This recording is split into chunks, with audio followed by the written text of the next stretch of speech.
Now, I watch Spartan, and the reason that I watch Spartan is because I personally like obstacle courses. But while I was watching an episode of Spartan, I saw something that reminded me of an argument that I'm always making towards preppers, and that is to be well rounded. You don't have to be an expert at everything, but it pays to know a little bit of everything, a little bit of something, than have no experience or knowledge of it. And this is a classic example. We're focusing here on the red team. The red team here are all professional MMA fighters and instructors. They are athletes, they're in good shape, but they are not well rounded.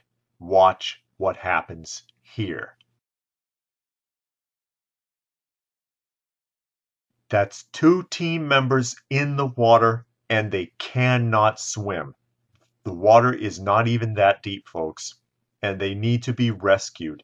If this was a water hazard out in the real world, in a real emergency, you would be looking at two dead MMA fighters because they cannot stay afloat. They cannot even basically tread water.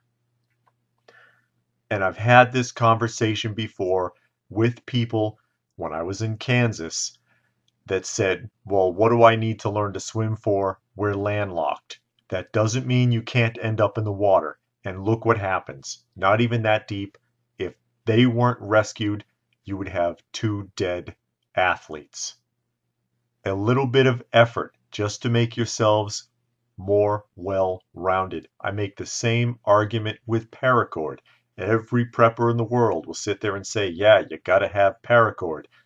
But ask them if they can even tie 4 or 5 basic knots. Many of them will tell you no. So what's the point of having 500, 1,000 feet of paracord and you can't use it? If there's something that you don't know how to do, get some basic training in it, just so that you can round yourself off. Even if you're not an expert, at least you'll have a working understanding. If these two had even some basic swim training, even adult swim, they would have at least been able to tread water. If they weren't rescued, they would be dead. Think about it, folks. Please like, share, and subscribe if you have not already. If you are already a subscriber, please remember to hit the notification button so that you will know when new videos come out. If you have any comments or suggestions related to the video, please go ahead and put them in the comment section below. We'd love to see it, and it may be useful to some of the other viewers. Stay frosty, folks, and thanks for watching.